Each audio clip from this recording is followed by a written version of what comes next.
Welcome to Seat Time, everybody, the off-road show that brings you all the results, news, and online shenanigans that make being online a good time. We'd like to say thank you to Fly Racing for their support of Seat Time. Please go check them out at flyracing.com. Welcome to Seat Time, everybody, episode 89. You have no idea. That is such a big number. I know we talk about it a lot because of the fact that we have gone through the 80s now, and now we're at 89. We're almost to 90. These numbers are absolutely huge. And you know what, Steven? I just forgot my microphone. So now everybody can actually hear me. I was like, why can I see my face? This is absolutely ridiculous. Yeah. Just to preface the fact that I am only on my second beer.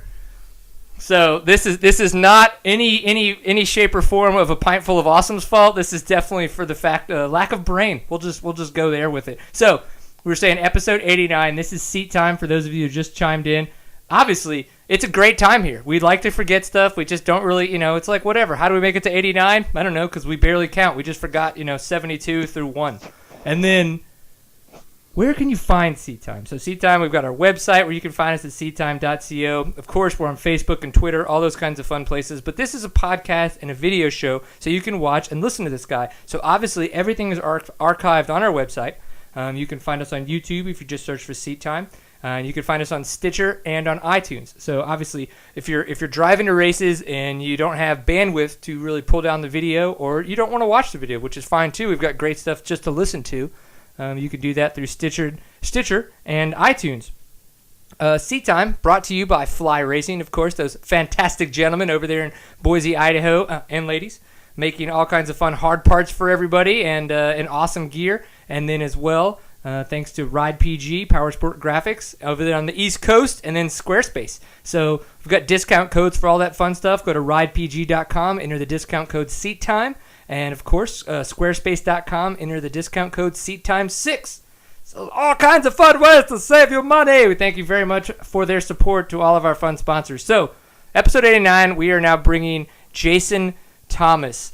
We have interviewed Jason Thomas in person before at a couple different races. And by all means, great interviews. Always a fun time talking with this lad, if you will. And tonight, we have him live on the internet, clothed. He's got a shirt on. I mean, it's a beautiful thing. He's not naked. And so, Jason Thomas, just tell us, how is your evening going, kind sir? Yeah, it's going pretty good. Just hanging out, relaxing after the weekend. Yeah, and you've got guests. You've got friends coming. Was that the dog doing that? Were they ringing the doorbell? No, that's actually my phone. It used to be a train, and now I do that. And it's crazy how many people say you can be in the middle of a field, and people are like, did you just have a doorbell ring? That's kind of awesome. So do you almost do that on purpose now, just to mess with people? Yeah. The train one was a good one. I was at Watsy's house one night, and the train went off, and it was a doo-doo. And his wife's like, did you guys hear the train? So, yeah. We've lived here 12 years and never heard a train. What is going on? Yeah. All of a sudden, there's a train coming past the house. So, yeah, it's crazy how stupid people get when they hear that little chime right there. Well, I can tell you, if we were in the middle of the field and that went off, just leading into the first minute of this show, I know that I immediately would ask, "Where's the door?" Because I just heard a doorbell. Yep. That's okay. So. It happens. It happens. We all have our moments. So, are you partaking on any fine adult beverages this evening, or are you just drinking the water like all you other professional athletes? No, I'm just drinking a Red Bull and a little bit of a splash of vodka maybe here and there. It just depends how it is. Just for the color? Yeah, just to water it down a little bit. Yeah, break it up. Red Bull's stout, man. I know what you're saying. It's funny that you're drinking Red Bull and vodka. I did see you last year at the ISDE in Germany, but man, Red Bull and vodka is what made me forget. The bar? Yeah. Oh my God, those things were so strong. It was ridiculous. Yeah. I can't even remember how many tables I danced on or how many songs that I was just going off the charts to. It was insane. So at least you picked a good drink. Right, yeah. Like you said, it's way stronger over there. Even when Lacey was over there with me, we were drinking. It was everything stronger back home. So back home for you is Wales. Is that correct, or is it technically a different part of one of those islands? No, Wales is part of the UK, which is the UK is the United Kingdom, which is Scotland, Wales, and England, and then Ireland is its own island. So now Wales is on the west coast of England, basically. Okay. I did do some research, like I love to do for all the guests that come on Seat Time. And I mean, I like to scour the internet to see if I can find as much fun stuff as I can. I have to give you props because you actually have the most up-to-date website of any dirt biker out there. Like, I couldn't believe it. Like, it literally was like your entire biography, and it was like 2013. Most people, it's like it ended in 2009. Right. Yeah. So- Everything's been kept up to date right from day one, and that really isn't so much down to me as much as it's down to my dad. My dad takes care of all the website stuff, and he gets on me sometimes. We're gonna do this for the website, and I'm like, oh man, forget the website. I got other stuff going on. But recently, a lot of people have said the same thing about the website being up to date. So I guess it's important for the sponsors, and it's definitely something we've been working on, and I know Shane is keen on that stuff as well. So yeah, it's all up to date, and hopefully people check it out. I think they should. I didn't write it down, but give everybody the URL just so they could go check it out and actually kind of catch a lot of the backstory that I was reading on today. Yeah, it's just www.jasonthomasracing.com. Okay, so super simple. Like, yeah, I can remember that. Right, yeah. JasonThomasRacing.com, right? Yeah. JasonThomasRacing.com, yep. Boom, that's it. Well, of course, I want to throw it out there. If you're ever looking to update your website, Squarespace, one of our fantastic sponsors, that's what they do. They do that. So just think about it. We could talk about that later, and we could save you 10% if you use the discount code SeatTime6. Right? That's pretty awesome. Woohoo! Okay, so yeah. Jason Thomas, you have been in the States, it looks like, from, I would say, about 2006, 2007, kind of offhandedly, but a lot of the results that you would see if you were to research on the GNCC website kind of take you back to mid-2008 forward, into 2013, where we are right now. So give us a little bit, if you could truncate, how you kind of got into the States and a lot of, kind of like what brought you over here, who you were riding with, and, take you to that point in 2008, so then we can kind of talk about you jumping around on some different teams and stuff. Yeah, basically, I came over in, I think it was the end of 2005. I came over with Paul Edmondson, just had a good result at Western Beach Race, which is a big beach race in England, and I came over with Paul Edmondson to Crawfordsville, and I ended up drowning out the bike in the river there, so that didn't go too good. We got it all pumped out, and I finished 5th, I think, in the A lights class or something like that then. And after that, pretty much decided that America is where I wanted to come to make a name for myself, and it was the only place that I could really kind of make a career out of it, where I wouldn't have to work. So we put everything into coming over the following year, and I just raced OMA stuff, and that's where I met Shane at the beginning, and then I had some visa issues. Got sent back to England, and had to stay there for a year, and kind of that's really the year that I refined my skills, I guess you could say. I went back and I rode British Championship Enduros, and then cross country every weekend, and they were really difficult cross country races to be fair, even though they were just like local level stuff. So I did that, and then still didn't have my visa stuff ready, so I went to Canada and showed up there in a camper van in the middle of the snow, and met some great people up there and did some races, and then KTM invited me to do a 12-hour race over on the East Coast. I went and did that, and then while that was going on, my visa was all being approved, and it was approved about 5 days before Yadkinville 2008. My best friend flew in, drove down to Yadkinville, and won my very first Pro Lights race at Yadkinville. So from that point on, it was I got on a team and never looked back. I think I've been on the podium. I don't know. The stats are on the website, but yeah. I haven't missed many podiums, and it's been good ever since then. It's been an upward curve, so to speak.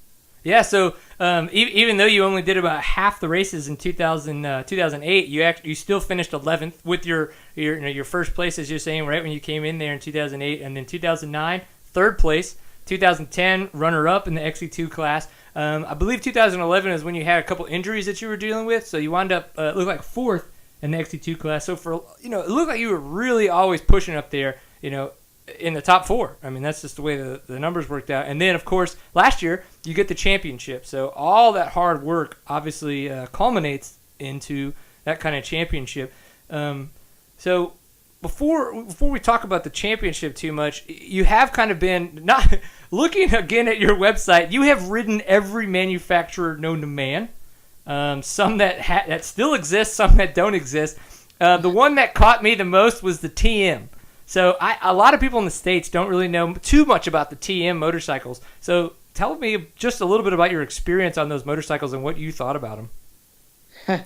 TM, yeah, I was racing. I think that says it all, folks. Yeah, it's like. Yeah, I was picked up by the Suzuki British Championship youth squad to go and race motocross. That's where I started, was motocross, and so I did that. And then when I switched to British Championship adult motocross at a pro level. The Suzuki we didn't feel was fast enough, and we got my dad got kind of wrapped up in the hype of the TM and how fast the engines were, and they put these things in go-karts and they're really fast. So and the thing looked beautiful in the showroom. It was all hand built and really, really nice looking bike. Ended up on TM with some support from the factory there, and then pretty much. Broke every bone in my body riding the thing, to be honest. So that was the end of TM. I mean, I really did break everything. Just couldn't get a result on the thing, and my dad was adamant that this was the bike that was gonna take us to the top, and it didn't. It ended up driving me into the dirt. So yeah, that's pretty much the story of the TM. Just. It was a good bike. It was fast and all that stuff, but I just didn't gel with it and didn't get any good results on it. And it turned out that actually that's what kicked off my off-road career. Was I went to do an off-road race on the TM and it seized up on the line warming it up one weekend. And some guy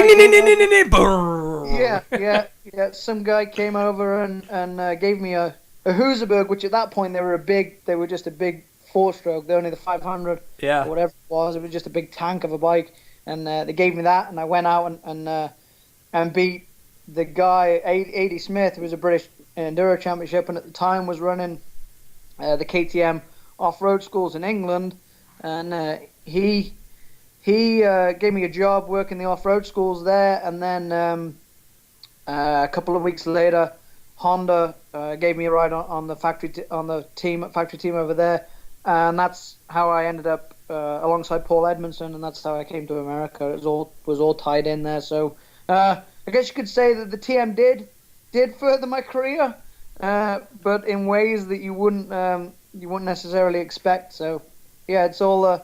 That's why I'm a firm believer that everything happens for a reason, and that's one of them things right there that's just a part of my story. So yeah. So yeah, the TM, I remember we had the Knights. They were the ones that kind of had brought the Husqvarnas when they were trying to come back in the mid-'90s. There was all kinds of stuff that was going on that they were bringing in all these weird brands. They had the ATKs, which obviously was an American brand at that time, and then all of a sudden they show up at the races with these TMs.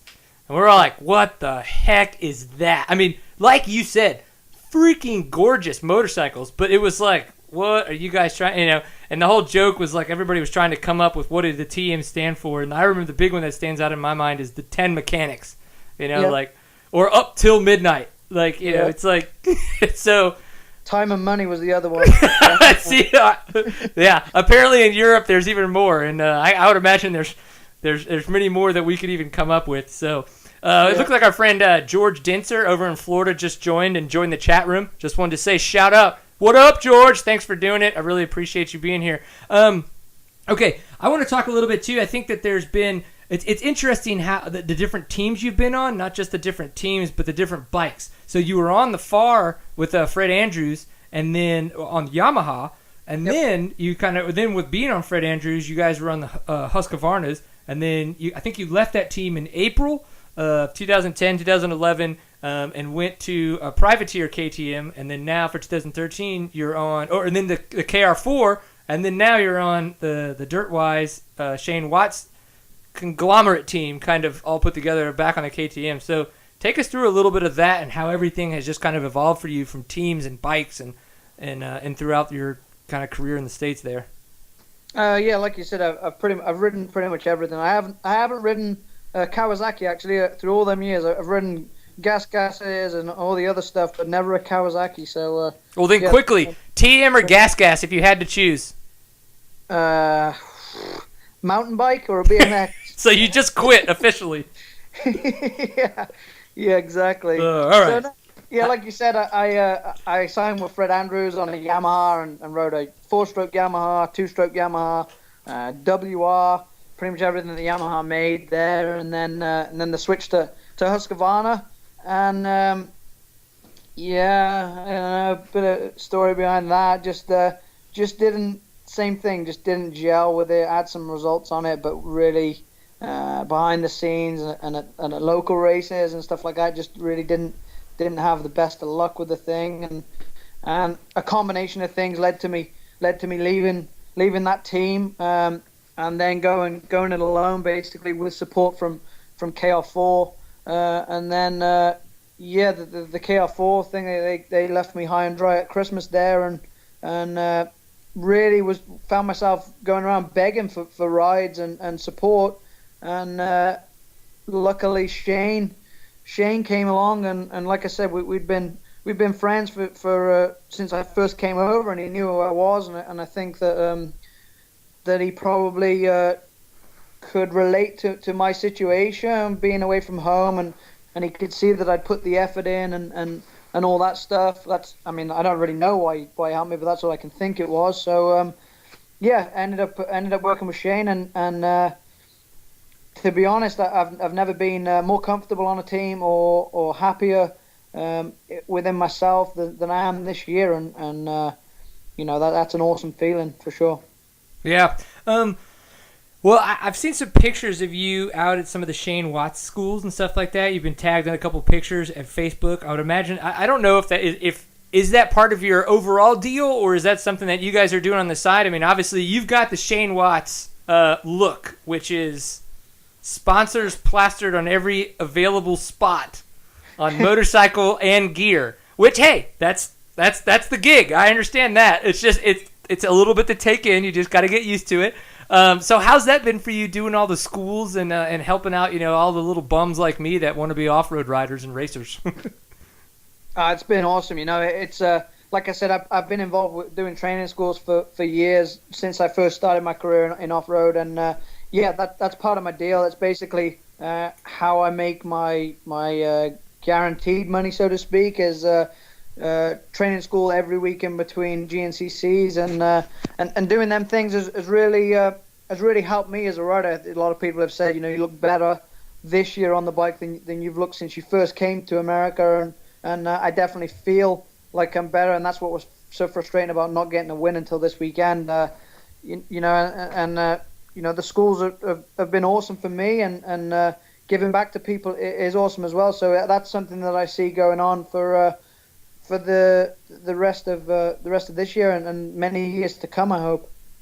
Yeah, no, I think it'd be really, really neat. I have actually done back when I was on my 2007 WR250F that we had put a big board kit in, so it was like the Thumper Racing 290 kit.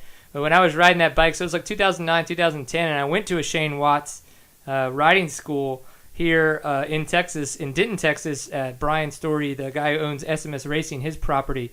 Tons of fun, 1. 2, shit ton of riding. Like, that guy doesn't take a break. It's ridiculous. He's like, hey, let's go have lunch. Here's a cheese. Here's a cracker. 5 minutes, back on the bike. You might want to think about having some water. And it's like... I mean, I'm all for as much riding as possible, but it was like, it was like crazy intense. So are you that kind of like, you a hard ass like Shane Watts is? Basically, the way that the Dirtwise thing is working is that it doesn't matter if it's me or if it's Shane that's instructing. We follow the same curriculum, so yeah, it's exactly the same. The cheese and the cracker thing, I mean, that's a bonus. Watsy only eats 2 pieces of bread, and he kind of shoves them in his helmet while he's riding along. So no, yeah, same format. It's a lot to pack into 2 days and a lot of information, and you know, it's really exciting to do them. You know, I enjoy doing them every other week, and yeah, I always look forward to the next one. It's a great experience for sure. Yeah, I love it. I'm hoping that would be really fantastic if you actually got to come teach one of the ones down here in Texas. I would love to, you know, have both you and Shane completely hand my ass to me on a motorcycle at the same day, same weekend. I think that sounds like a fantastic evening. You know, last time I talked with Shane, we ended the evening with shots of tequila because actually he was staying at Brian Story's house for a different school. I went over there and talked with him, and he was like, "Well, here's a shot of tequila." I was like, "Thanks, Shane. Okay, it's fantastic." He's a fun guy to hang out with. I can only imagine what being on a team with him is like. Have you quality control? Do you know what quality control is? When it comes to Shane Watts? Quality control, yeah. Yeah? No, what is it? You need to ask Shane about this. It's actually, I'll just go ahead and tell you. It's fun. So, quality control for Shane Watts was that he had his little race van, and he had a bit above the cab of the truck with the shell. I did know. Yeah, I did know, and it's like, it was only like 2 feet tall. And if like the chick could fit in there, that was his quality control. Yeah. And I was like, that's there you go. The same stuff in England. I had a little van that's probably, I don't know, you guys don't have them here, but it's a little Renault van, and built a bunk in there, and me and my best friend, we just parked that thing outside of a nightclub, and just wedge him in, and as soon as it was full, we'd pull the door closed, and off we go. So yeah. And the same thing. It's crazy that when me and Watsy talk, we've got a lot of the same stories, but you know, different times. So yeah, the quality control thing. Yeah, I do. I know exactly what it is. I thought that was killer. I loved it. Yeah. So talking about some quality control and visa issues and all that kinds of going around the world type stuff. ISDE, you were there last year. We said hi. Are you going to be possibly going back again this year with Great Britain? Yeah, I've been selected for the trophy team again. So just trying to figure out the stuff for that now. But yeah, it looks like I'm going to be going over again this year. So they haven't released the rest of the team yet, so I'm not sure who else is going to be on it. But I did get confirmation that I will be on it. Yes. Well, was it Jamie McCaney? Just won the 125. I think points wise, he just got the 125 World Enduro championship win in Romania. So him and his brother Danny were on one of the teams, the junior team or the trophy team last year, right? Yeah, actually, the younger one, Jamie, who just won a youth world championship, was on the trophy team, and Danny was on the junior team. So they both are young enough to be on the junior team. So I would think that this year that's what they'll be on. So yeah, they're obviously, you know, two super fast kids, and you know, they're great people to hang out with. So obviously Jamie just won that world championship. Danny seems to be struggling a little bit more this year, but yeah, they'll be on the team, I would think, for sure. Nice. Well, I did have a question about how y'all's team is selected. I got to talk with a lot of the Australia boys last year, and there has been a lot going on, you know, with the United States team just getting selected and all the kind of stuff all the politics that just goes along with that. It's unfortunate sometimes, but that happens in all kinds of racing. So with Australia, you know, they have it seems like it's extremely supported, in that, you know, the guys that go over there on the trophy team and on the junior trophy team, they don't, you know, they're selected by kind of the Australian Motorcycle Association over there, and they don't really have to put forth much money in the sense of going over there. So I wanted to know what the support was like coming from Great Britain, so that some of the guys that might be wondering about what's been going on in the United States, they kind of get a little bit better idea that it's probably not perfect everywhere, or it might be, and we're just missing out. And that's kind of what I want to get from you. Yeah, the British team is basically selected from all the British championships, which is the motocross, enduro, cross country, all that stuff. And then if a rider puts his name forward, and like myself, and he's racing in America, then it's based off of your results. They decide whether you should be picked or not. As far as the expenses thing, I kind of get shafted on that because I'm in America. Yeah. And the riders at home, they get all their expenses paid. And I usually end up having to pay my flights to the country. But once I get the accommodation and food and gas and all the entries and all that stuff, that's all paid for. I don't have to worry about that. And getting a bike has always been an issue because I'm not in the UK. It's not really going to a dealership in England. It's not really beneficial to them. They're not really getting any publicity out of it, and I'm not racing any British championships. So that's always been a struggle. But for this year, a dealership have stepped up and given me a bike. So that's one less thing to worry about. All I have to do is figure out the flights getting there. So yeah, other than that, everything is paid for. And if I was in England, then it would be all expenses would be paid for. So okay, and is that done and taken care of by essentially like, I guess, the British AMA? I don't know the exact name of it, but is that the, like, kind of like y'all's, centralized, motor association? Yeah, it's called the ACU, the Auto Cycle Union. Okay. Which is the same as the AMA. Yeah, it's the governing body of the events in England. So yeah, that they select the team and that's how it's done. Yeah, and it's, like I said, it's based off of British championships, and some of them guys that are riding world championships is just based off their results. There's no qualifiers or anything for it. Yeah. Huh. That's really interesting to hear. It does sound like things are different in the States in the sense that, well, I say different, but at the same time, I would imagine that most of the guys that are on the trophy team and the junior trophy team, well, maybe the junior trophy team, but at least the trophy team, they're probably getting a lot of their stuff paid for. I don't know that it's 100%, but it's kind of hand in hand. Like, I think like Destry Abbott last year, he may not have gotten all of his stuff paid for, but like Charlie Mullins, probably did from KTM. So it kind of, we've got all kinds of stuff going on this year with the teams being picked. Have you actually seen who is picked from the States? I know. I'm just seeing if you know. For the American team, yeah. Yeah, I've seen the team. Yeah. What do you think? I think it's a strong team. I think that the juniors is a little bit shady, with two of the riders being not even riding right now. But obviously DeLong is going to come back sooner than Baylor is going to come back, and even if Baylor does come back in time for that. So yeah, it'll be interesting to see what happens there. But if they do, then that's definitely a strong junior team, and the trophy team is really strong, especially in a country where it's dry, like it's going to be over there. So I think they've got a really strong chance of doing good. Yeah. Well, yeah, no, I kind of feel the same way. I'm extremely hesitant about the whole Stuart Baylor situation. I think that is to even. I mean, I get it. You kind of gotta like think that he's gonna be able to do it, but he hasn't ridden in so long. And I'm not gonna lie. I know that he has the mindset that he's gonna go out there and just push just push it.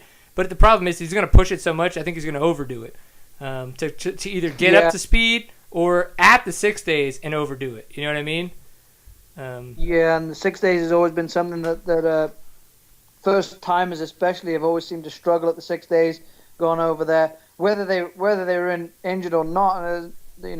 With Stu being injured, he's that kind of kid that's going to push, and like you said, he's in the mindset that he's just going to come out and run that pace straight away, and I think it's going to take a little bit more than that. So for him being such a young kid, I think he needs to take it slow and work his way back into it. He doesn't need to rush things. He's got years ahead of him if he does it right. If he doesn't, then then he's faced with the consequences. So hopefully he can come back strong. Like the 6 days, he doesn't really need to be in great shape to do the 6 days. You kind of kind of build up to it. It's just a sprint thing, so maybe he'll be all right. We'll have to wait and see if he's even able to ride by then.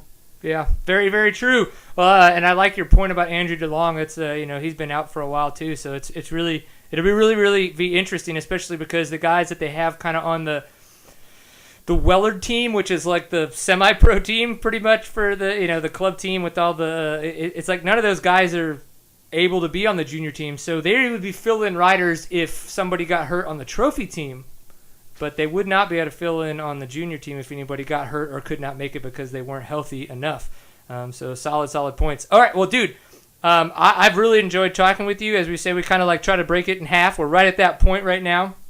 It seems like Ryan Sipes has kind of hit us up and he's ready to go. By no means do I want to kick you off for Ryan Sipes. I just want to point that out. I love you. I think you're awesome. And I'm glad that we're internet friends and that we can now Skype each other without shirts on.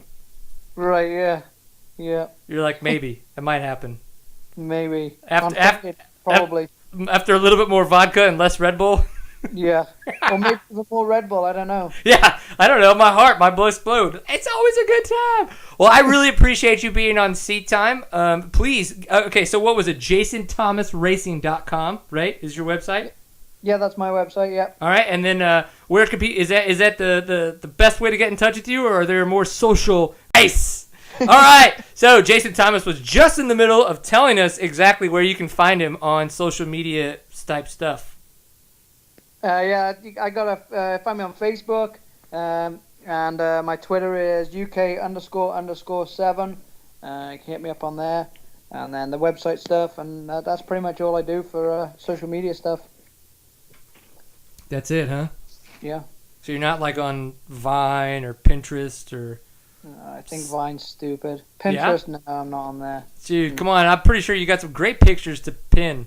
Nah. Well, maybe. But not ones I want to pin on there. Hi-oh! That's like sectorist. Yeah, right? Exactly. That's something completely different. Yeah, something that Europe's okay with and the United States has no idea what they're missing out on. That's mistress, isn't it? Oh! No, but it will be tomorrow because I'm going and making it. I like it. Well, dude, Jason Thomas, we really, really appreciate your time. Congrats on your win this past weekend on the GNCC. Keep doing awesome. We know we've got one more race before the summer break at Snowshoe, so have fun out there. It's always going to be an interesting race, and we appreciate your time, kind sir. Thank you. Appreciate it. Yeah, no worries, man. Remember to always enjoy a pint full of awesome, and we'll see you online. All right, see ya. Later. All right, so while we're switching over and Steven's going to figure out how to make that awesome happen, I just want to say thank you very much to a couple of our sponsors here for Seat Time. Biggest one, of course, Fly Racing is our big title sponsor. So flyracing.com is where you can go check them out. Obviously, right now it's summertime. What are you going to want to do? You want to get your mesh gear going on because of the fact that it is hot out there. You want to be able to breathe well. So please go check out flyracing.com. Go to any of your local motorcycle stores. They're obviously going to be able to pick up Fly Racing gear for you. All the WPS hard parts that you want to have, of course, as well. Power Sport graphics. We've got tons of good stuff there, so you can go to ridepg.com, save 10% on any of the fun graphics that they have by putting the discount code SEATTIME. I don't think a lot of people realize that you can do that. So you can save money just by listening to this podcast or watching this right now live on the internet. It's fantastic ways to save money and have awesome graphics along with fantastic looking gear. So we just got probably a guy that's a little bit sexier than me on the internet on Skype. His name is Ryan Sipes. And, Mr. Sipes, how was your evening going? Pretty good, man. You did a really good job on that commercial right there. You sound like Colin Cowherd or something. Is that good? So I did That's it. You're joking, though, right? No? Hey, he sells stuff. I've bought stuff. When he's like, hey, click on the little thing and enter the word Colin, and you get a discount. He sold stuff to me, so. I like it. All right, now, Steven, we're making a soundbite out of what he just said, and we're sending it to our sponsors. And be like, when they're like, I don't know, we don't think you're that good. It'll be like, Ryan Sipes said we are that good. So you better re-sign for 2000 whatever year we're going for at that point, because we'll just keep reusing that, Ryan. I'm pretty sure. Hey, no problem. Just give me a commission. We're all good. Yeah, you'll get your 10%, we'll get ours, and then they'll keep the rest. It'll be I guess good for them. It's unfortunate. So, okay, so we were going to have you on in the earlier slot. That didn't happen. That's okay, because we like to shoot from the hip. As, what was it that Seiji said? We're from the hip. We're full bore. I don't know. He said we're something crazy, and it's okay, because it's true. So you were out motoing. You had to come on a little bit later. We obviously said, that's fine. So where were you motoring? What were you getting ready for? Some moto racing? Yeah, there's a little track. That's actually the first time I've been to it. And it's just this guy, and he told me when I got there, he built it with a tractor and a grader box, the whole thing. And it ain't got a lot of jumps, but it's kind of more just like old school. And it rained a ton yesterday, and he got out there and dissed it up a little bit, and it was killer. We got my 2 motos in, and it was some gnarly ruts and rough, and it was a lot of fun. Nice. So you're getting ready for Maryland this coming up weekend, right? Budds Creek? Yeah, that's right. So you're 8th in the points right now. Now, obviously, seat time, for those of you who don't know, this is definitely more of an off-road show, but we're going to talk a little bit about how Ryan Sipes kind of fits into that. But it's like, hey, he's here. We got time. Might as well talk about the fact that you're doing fantastic this year in the outdoors on the 450 as a quote-unquote fill-in rider, like everybody likes to mention online. You're in 8th place right now overall after 4 rounds. That's fantastic. Was this anywhere near where you thought you would be coming into this, kind of having trained on a 250 all year? I mean, yeah, no. I mean, I think I should be around 5th or 6th. Okay. I had 2 really bad races where, Colorado, I barely scored any points, and then at Muddy Creek, I only scored points in 1 moto, and the one I did, I fell, and so I had a rough couple weekends, but it kind of got it going again at High Point, and going to try to keep it going. I mean, I figured we'd start slow, and we actually started pretty good, just because I didn't have much testing time and all that, but we started pretty good at Hangtown, and then. Like I said, I had them 2 bad races, but I feel like I'm getting it back. So looking forward to this weekend. Nice. Yeah, I think it's going to be awesome. I'm really looking forward to this weekend, too. It's funny. I was so excited on Saturday to, go and, check it out about 1 o'clock. So I've been, noon my time, 1 o'clock, start watching racing. And I was like, what? Why is the red light not on? And I was like, oh, it's an off weekend.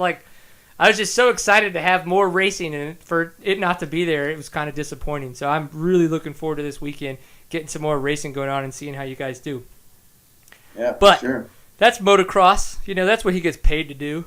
It's not all just about what we get paid to do. Sometimes it's about how much you have fun riding a dirt bike and doing stuff that's completely out of the norm. And I think that's kind of what brought a little bit of last week's news to our attention, is that you are going to be attending the ISDE next year on one of the club teams. That is we know that Zach Osborne's doing that, but we've seen Zach Osborne at a couple GNCC races this year, so it doesn't totally throw some people for a loop. But we know you have some background racing off-road earlier on in your career, but what has been kind of going on in the back of your mind that made you want to do this, or how did this come about? So is there any kind of story to this? Yeah, kind of. I've been, we've always ridden in the woods and stuff, and that was where we went when it was too muddy or too dry. We'd go in the woods, because growing up we didn't have a way to water or anything, and not a lot to be able to prep the track. So, but the woods is always pretty good.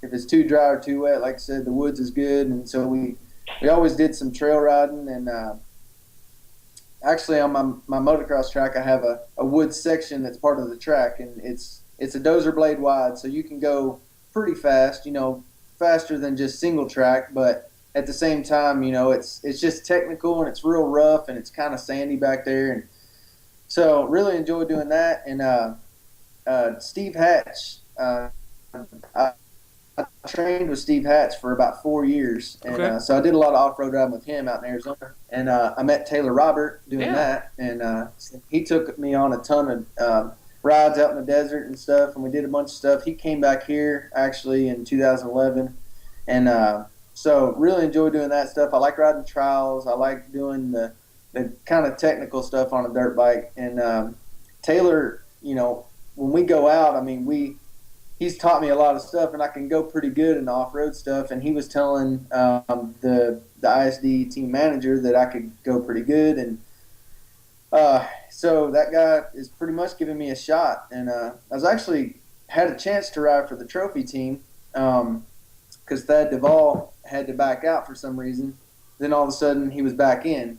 So, but Auntie is a team manager. He said, "Hey, I still want you to go. If you want to ride for the club team, I'd really like you to go and kind of see what you got and see how you do, and just get your feet wet in it." So I'm looking forward to it, man. I've always thought that that's probably where I'll end up. Once I quit doing Supercross and the nationals and stuff.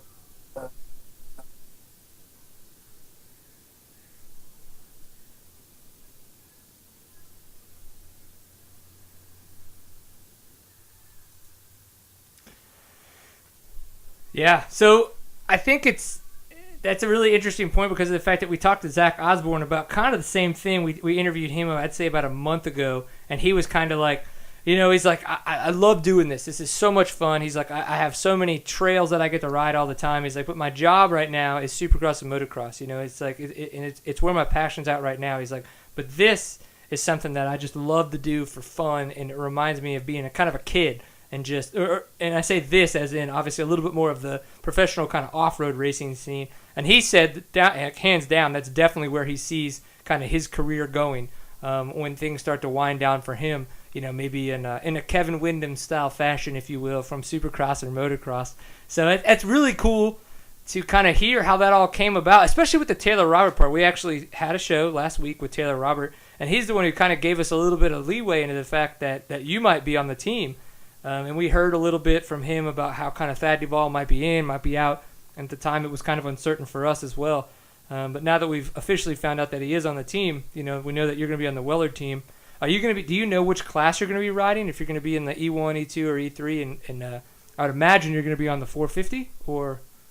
Yeah, we talked about it, and originally Taylor, the reason he even brought it up was they needed a 250 rider, and he said, you rip on a 250. He hasn't seen me ride a 450 much because every time I went out there, I was on the 250. All right. And, that just means he doesn't watch TV much because you race a 450 all the time now, right?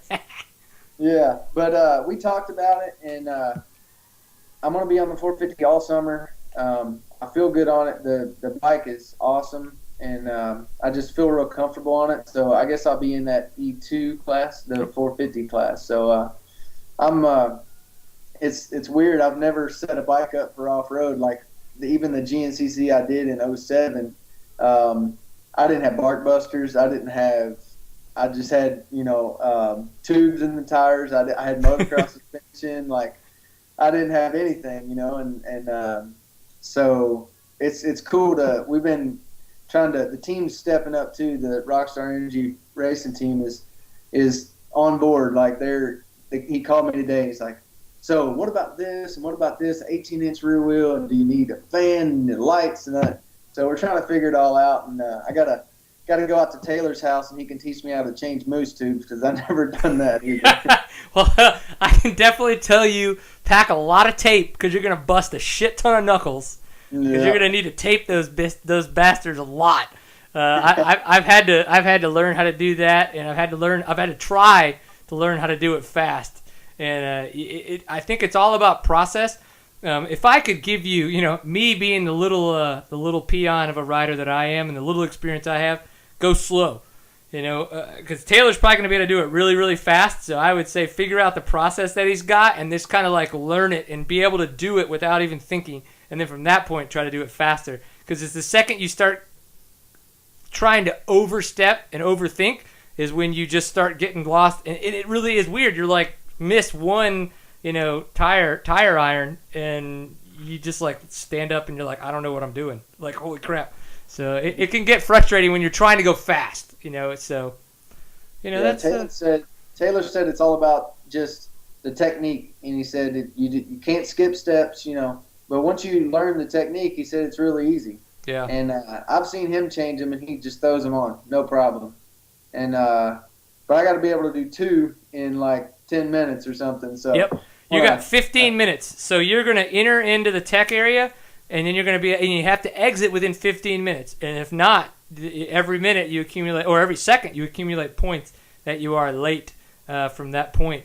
So yeah, it's one of those things where it's like you change your tires at the end of the day, or you change your bibs, which is essentially, there's going to be prep tires for you with the bibs already in them, so you're just going to be slapping on the new tires with those bibs. And then in the morning, you're like, oh, do I need to bleed my brake? Maybe. Should I put in a new air filter? I don't know. How's the oil? Shit, I don't know. It's awesome. So then you got 15 more minutes in the beginning of the day. So it's gonna be kind of crazy. But yeah, I think what I like already is the fact of how keen you are to learn on it. I think that I don't want to say that a lot. It seems that in the moto world, with the mechanics and dads and all that kinds of stuff, and the way a lot of what we see in the videos and stuff, a lot of things are done for the riders. And in this world, even though there's still a degree to that. I mean, obviously they are not the ones working on the engines. They are not the one rebuilding the bikes and stuff like that. But when it comes down to these world enduro type situations, they are. They're the ones that have to do all the maintenance and the mechanics works, and that bike has to work for 6 days. And if something breaks, you got to figure out how to fix it with spit, gum, and zip ties. So it's like when it comes down to that, how do you feel as a mechanic to be able to kind of take on that task of, I guess maintaining a bike for 6 days like that? Well, the only thing that throws kind of a wrench in it, I guess, is no pun intended, because I can do about anything that I need to do on a dirt bike. I mean, I can rebuild, the motor, I can do whatever, suspension, change tires. But the thing is I don't do it fast but I don't make mistakes. Right. That's one thing I pride myself on is I know when I go out on my bike that I've done everything right and everything's tight, and I've done what I'm supposed to do as a mechanic, and the bike's gonna be good. Right. And it's a lot of times when you try to go fast you mess stuff up, and even pro mechanics do it, and so the trick is gonna be learning to do it quick, and it's not like I don't think I'm gonna be, I'm not going to be switching suspension out or anything, but changing those bibs quick and kind of just having a process and pulling in, getting it done, having everything kind of ready. And but I'm looking forward to it. Like I said, I'm going to go buy some of the tires. We got to use some special tires and stuff. And yeah, you have to use the FIM, because like over here we can kind of use any tire we want, but over there they have to use the mandated tires by the Federation of international motorcycling, and they're a much thinner rubber. That's a good thing. And a lot of people say that you practice here in the States with your thicker kind of like your Dunlops, your Pirellis, your different tires like the Bridgeports and stuff. And you're gonna get over there, and the tires are a lot thinner. So it kind of works to your favor, but yeah, that's good. But still, I wanna get a couple sets and practice, doing the bibs and then going and riding with them, because they said it's a lot different riding with those tires. They're not a moto tire, they're not an MX-51, so it's going out and getting some seat time in with those tires is going to be big, I think. Well, I'm glad you said that, because everybody in this room right now enjoys getting a little bit of seat time. So, if nothing else, the show's badass, and then getting out to ride, it's even more fun. So we always love it when people throw that kind of stuff out. I wanted to ask you, actually, just as a total personal note, but since it's kind of my show, I can do that, is what did you personally think about the Muddy Creek track? It seemed like there was like a lot of rider bashing, and obviously Chad Reed kind of got into it with some of the Racer X guys and stuff like that about different stuff, but it's like, what did you think about it? First National, seemed like the facility was awesome for spectators and for riders, but just kind of what was your take on that brand new track? I think it had good points. Like, it was a fun track, and it was the layout was fun. I think it could have been wider, because it ended up being a lot of the corners were one line, and that one line would start on the inside and lead to off the track. So it didn't give you a lot of options, I think, in some spots. And then Only other thing is they had it super wet to start, and which is good. You need it wet, but I think they might have overdone it a little bit because by the end of the day, and even though they were prepping, that part right off the start, every moto, it would get some ruts that would grab your forks. I mean, they were so deep. Wow. And coming down that off the start and leading into those 150-foot long ruts was a little bit sketchy. So if they could, but I mean, for a first-year track, I mean, all the tracks, it takes them a year or two to get it really figured out. I mean, when Texas started, when that Freestone National, it was awful the first year.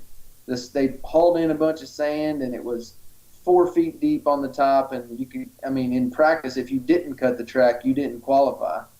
And because that's bad to say, but I barely qualified because I didn't, and everybody was just cutting the little yellow things, but they just didn't have it set up right, and so it takes a couple years kind of to get a track to where it's national ready, I think, and I think in next year or the year after they'll have it dialed. Yeah, one of the things that it's funny you mentioned about the turns being so one line. That's one of the things that I mentioned or that I noticed was that it looked like there was a good 5 to 6 feet of added kind of riding area on the outside of almost every turn, especially those high speed turns where you guys were kind of coming off of a nice off camber downhill or something that's really choppy. You're carrying a bunch of nasty speed, and it just didn't seem like you could dive into the turn well. And you tried to carry that momentum, but it just took you so far out that it looked like they just picked up those markers and kind of like boop, put them about 6 feet further out, and they were like, well, hopefully that makes it. Yeah. And you guys pretty much made that work. Yeah, had to. All right, so it was a cool track. Yeah, no, I really enjoyed it, and I like seeing it, and I'm looking forward to seeing Bud's Creek get its stuff. What do you think about Southwick going away last year there? I mean, I'm not mad. Okay.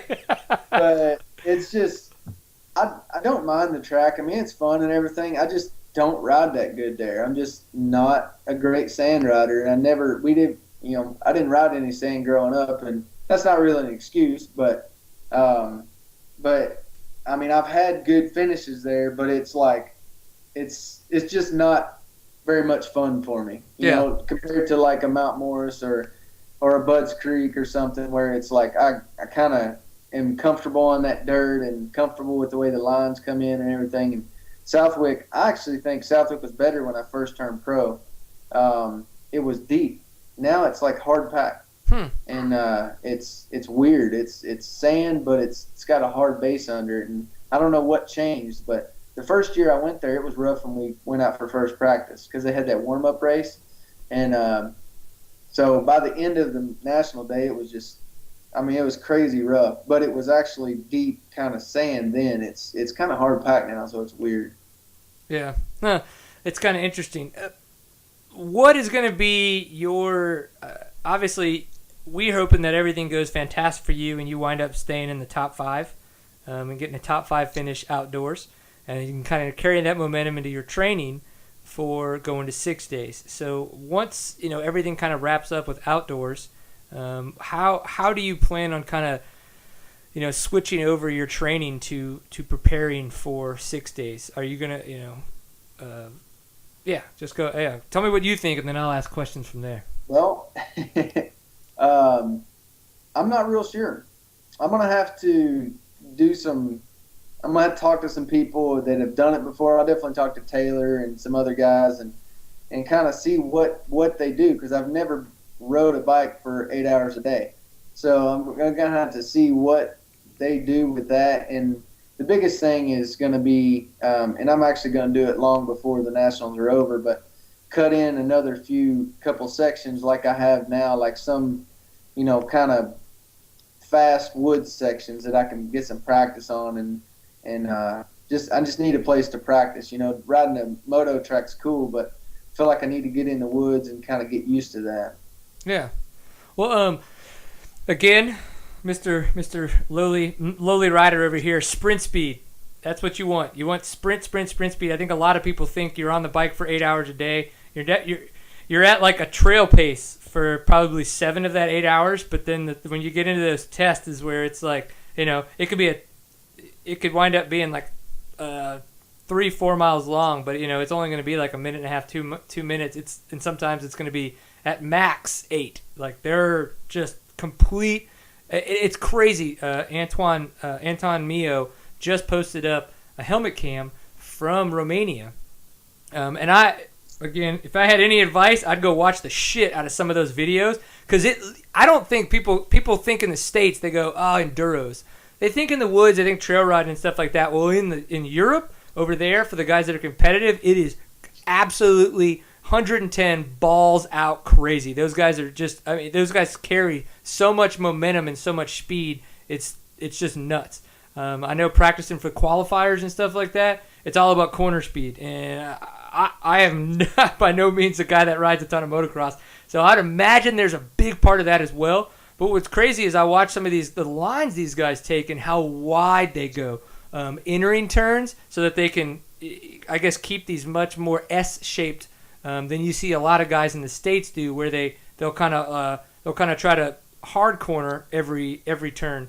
And so there's dude, go. I'm gonna send you that link, because watching that video, I had like 3 or 4 guys from work see like it happening, and they like came up and watched it with me, because it was like he was moving. It's fantastic. So that's what you have to compete with. Is that intimidating at all?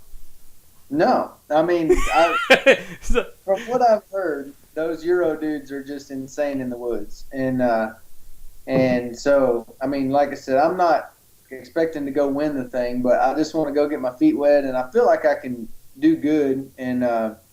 And the sprint speed, that's kind of my specialty, I guess. Right? Yeah, for sure.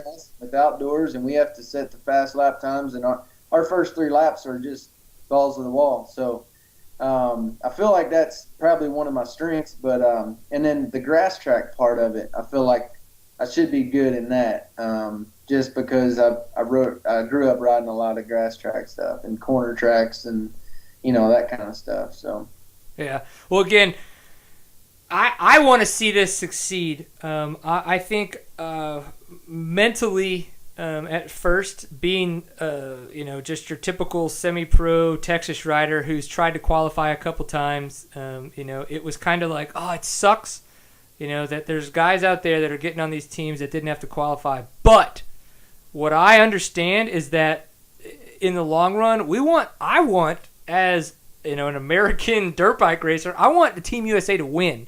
And we have to have that base foundation for the trophy team and for the junior trophy team to be able to pull from. And we don't have that. And we've never really had that. And now with the money and the support that the Wellard Group has been able to put in to help have this club team with guys like yourself and Nick Farringer and Jimmy Jarrett on, not only does that give a fantastic training ground for you to be able to go over there and have a year where you get to learn all of this stuff, but you get to kind of like really, really learn, because you're not just like talking to like guys like me or Taylor Robert who have advice. You're getting in the mix of it and you're learning, with your hands on.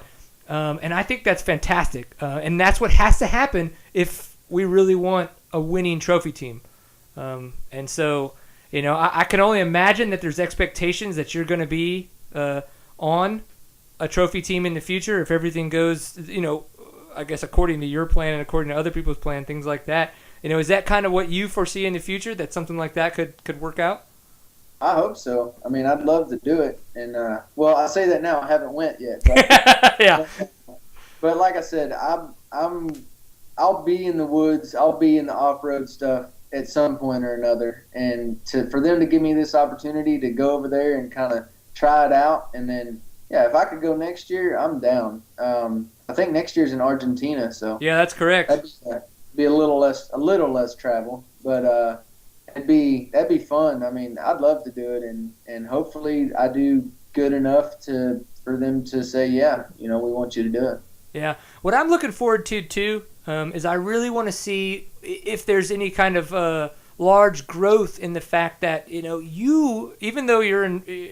Not a bad thing that you are a professional motocross racer, you are having complete sponsor backing and help from your motocross sponsor coming over to you being on this ISDE team, which is 180 degrees. If there was a bigger half circle, it would be that.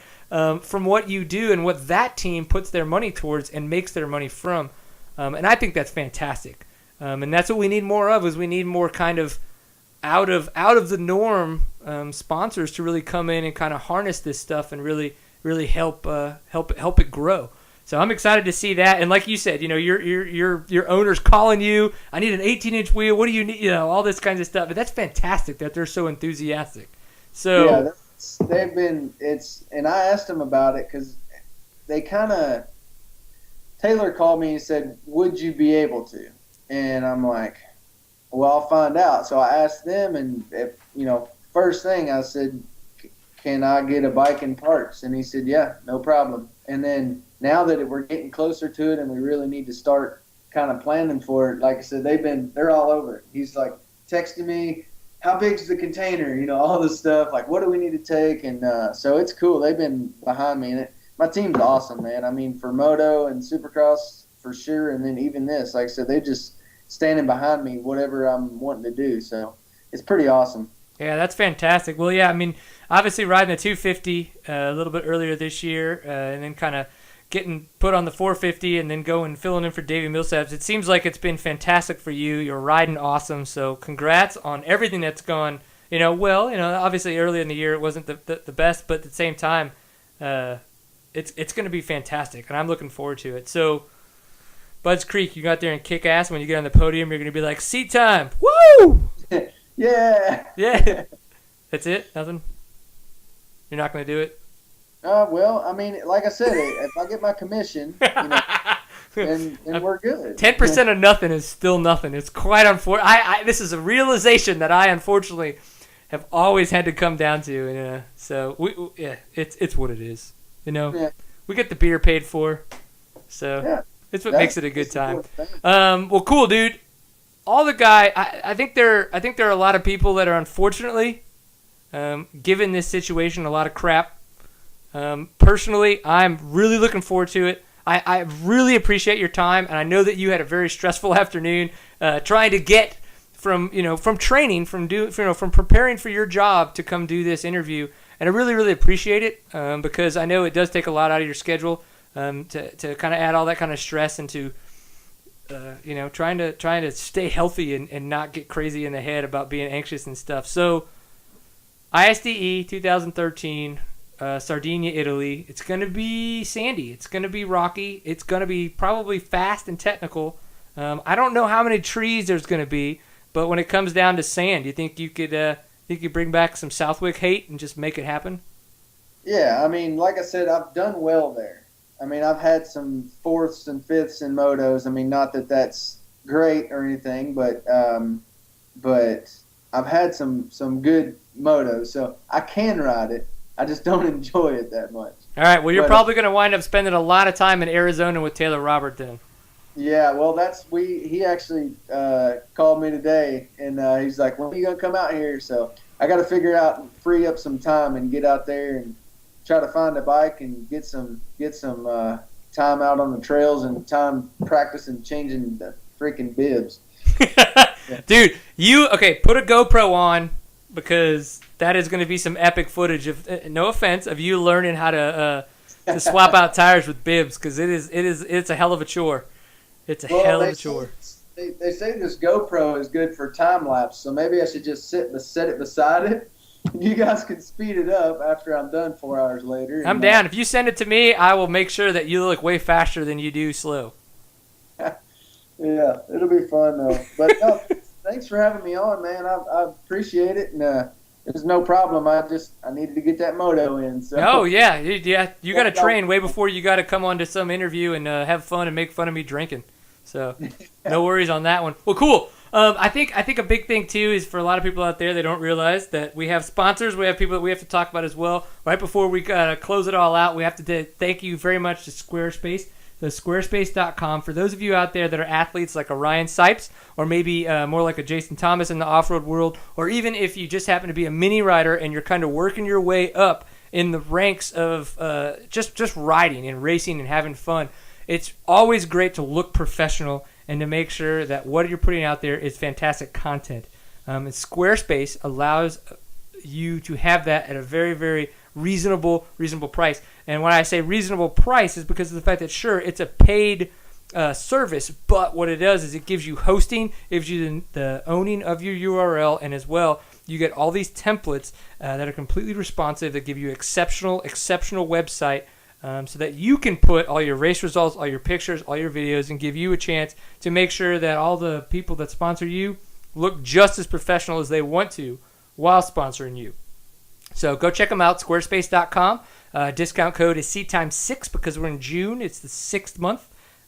Save yourself 10% off of anything that you might happen to purchase while you are there. So there we go. Thank you, Squarespace, for your support of Seat Time. Now, Ryan Sipes, I know that you have people that you like to thank as well. So please tell us who's awesome in your life.